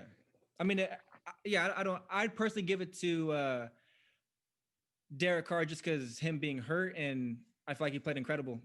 And then Darren Waller, I would give it to him because he just made incredible catches. Like, yeah, he just kept us going down the field, man. Yeah, and then Nelson Aguilar, I'd even give it to him because he had an 81-yard touchdown and a lot of good catches. Like, he balled out too. Yeah, he did good. On defense, I'd probably give it to Rob Marinelli. Just make the defense look better overall. I don't think anybody stood out super crazy, but the fact that we got 3 sacks as a team, I mean, that's great. It's a great start. That's fair. Maybe Hankins. Hankins looked pretty good. He had a sack and a couple good run stops, but yeah, he did pretty good. Definitely not McMillan. Definitely not McMillan. I don't know why they said he played good, but I didn't see that. Nah, I didn't see that either. Yeah, that's what I'm saying. But all right, guess. Yeah, I don't know. I just hope we win the next game against the Broncos. Yeah. Yeah. That's all I can say is, I mean, the Broncos, we should beat them, but we should beat a lot of teams and we didn't. So yeah. Who knows? What do you think the score will be? I'll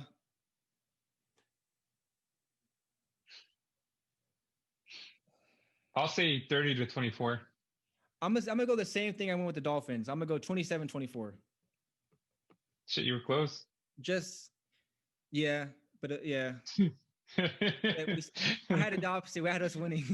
Yeah, I should say that was close. Yeah, I'll go the But yeah. same thing though. 27-24. But it also depends, bro. Like when I want Cleveland Farrell to be back, I want our safeties to be back. Like this whole year is annoying because just of injuries and COVID and COVID, yeah. whatever else. Like there's always something But every week. every team's dealing with it too, though. Like They are, but I feel like we're way worse. We Yeah. haven't once had our line, our people together. Like not one dude. game. Our line. They had like 2 games in a row this past couple games where they pretty much the starters were back, and then Good was it Good? Yeah, Denzel good. Yeah, He got out, so like, dude, our line hasn't played together. bro. Just No think safeties. about like which team had a work has had it 2 work. linebackers. Yeah, linebackers. We had Wilbur in, and McMillan was in. Literally, all we had was Littleton, their only starter. Yeah. But like, think of it, like, bro, our receivers have been hurt all year or on COVID list. Our offensive line, like you said, been hurt all year or on COVID list. Who else? Our corners. Arnett's been hurt. Our Trayvon Mullen keeps safeties. getting hurt. Yeah. Safeties hurt or COVID list. Linebackers hurt.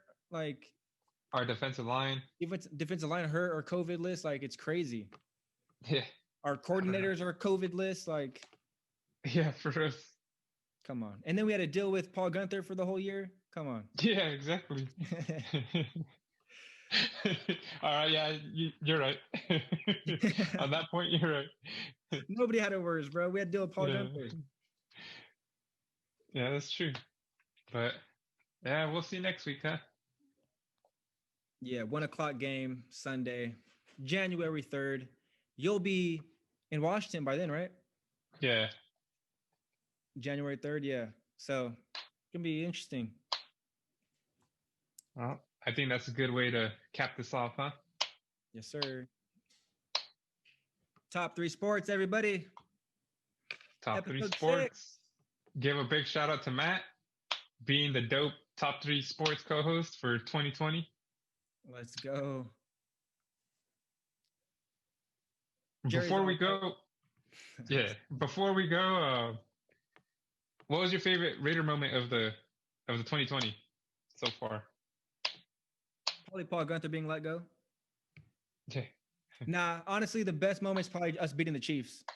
Yeah, I was gonna say that too, just because we hadn't beat them in so long. We beat them at their stadium, and we beat them pretty good. And it was early in the season where we were looking good, so I was like, yeah, we're looking good, and we beat the Chiefs. Like, okay, we were the Super Bowl champions. Yeah, and we're still the only team to beat the Chiefs. And what was the worst part of 2020 for the Raiders season? I would just say all the things we had to go through, injuries, and the whole 2020 season. just not having a full like an actual team, bro. Yeah. I think the worst for me was not making it to the playoffs when we could have, I guess. Yeah. Just, I don't know. I feel like we have the pieces. Our defense is just garbage. I hope we build on that. I'm glad we got rid of Paul Gunther. Maybe Paul Gunther is the worst thing this year. Yeah. Yeah. So, like I said, every team has injuries. Every team has COVID. So I'm not gonna say that. Yeah, I'd say our defense is the worst thing for me this year because it sucks watching every game and just like, well, dude, like, I hate watching games and just like, should we kick a field goal or go for it? It's 4th down. Should we go for it? Yeah. We're up by a touchdown. Is our defense going to let us lose? Like, yeah, so our defense has been garbage for me this year. That's the worst of 2020. Raiders 2020. Yeah, not mad at that. Not mad at that answer because, yeah, it's just a rough one, bro. It's just a rough year. It's a rough season. Yeah, man. But hey, next year. Yeah, next year definitely got to build on the defense, like you said. Draft, free agency, everything. Yeah, we just got to get more out of them, bro. And I think we will. Paul Gunther out. I mean, like Yeah. you said, they already looked better. They look like they're playing harder. They're, I don't know. Yeah, and it's hard for them to like learn something right off, like getting rid of a guy they had for like 14 weeks. Yeah.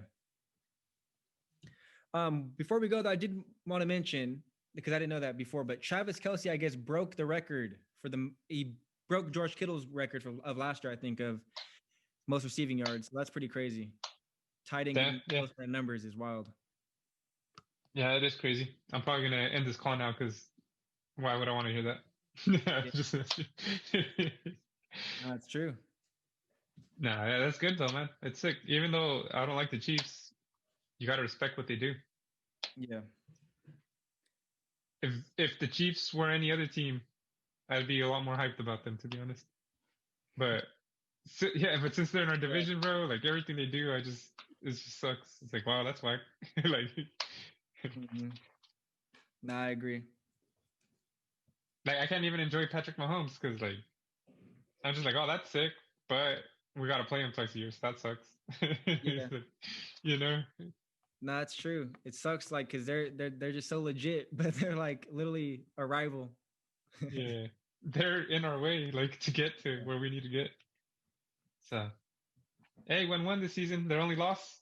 Let's go. I'll take that. When we had a chance of beating them twice too. Yeah. At least we know when it comes to the Chiefs, like John Gruden built this team to beat the Chiefs. Only the Chiefs. Yeah. Nobody else. Maybe the Saints, but no, but yeah, it's crazy. It seems like when we play the Chiefs though, like we're on it.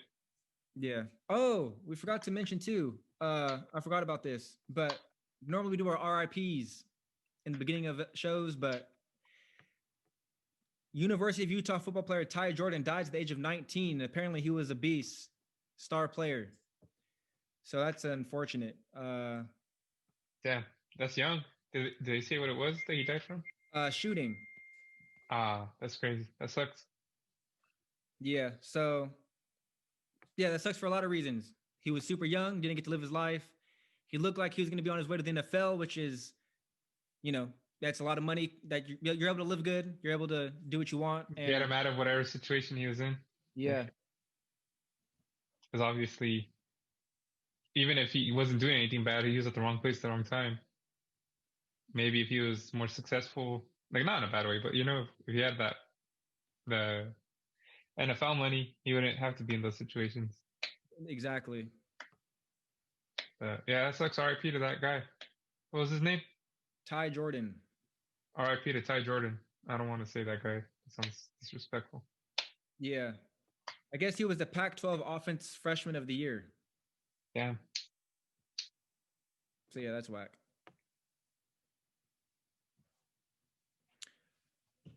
Yeah. Well, guys, that's a rough way to end this. But we appreciate you guys for tuning in this whole year. It's been a crazy ride. Yeah. If you're from the Raider Nation, sucks to for our team to maybe go 8-8 or 7-9. You guys know that it's been a crazy ride.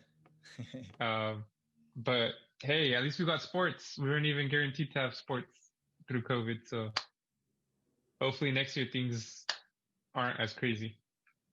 Yeah. My favorite sport of the year though is probably UFC for me. The most fun I've had, I'll say, is watching. Yeah, it's been pretty dope. It's been pretty dope, and they've been keeping it going pretty good. Yeah, big fights, fun fights, and football would have been number one, but we just collapsed. So it wasn't as fun to watch towards the end. But yeah, if you guys enjoyed it, definitely leave a like, subscribe if you haven't already. Definitely subscribe. Check out the Top 3 Views podcast if you haven't checked that out yet. Yeah, definitely check that out. We actually go through that podcast too in more in depth of what we liked and what we didn't like as far as our channel goes and what we hope for the future of the channel. So it's interesting to see. But we'll see you guys next week, and we'll see you guys in the playoffs. Make sure to comment down below your favorite team. Make sure to comment down below your favorite sport, favorite fighters, favorite players on whatever teams you like. We want to get to know more of the viewers, but Yeah. And definitely comment down on RIP to Ty Jordan down below. Yeah, man. Pay your respects. Yeah. But well, Matt, it's been pretty cool. Good way to end 2020, I guess. You know, like I said, you're healthy, I'm healthy. We're gonna watch sports. This wasn't guaranteed, so I mean, might as well enjoy it. Exactly. But tune in next year, guys. Yeah. 85% chance we'll have an episode next week. Yes, sirs and ma'ams.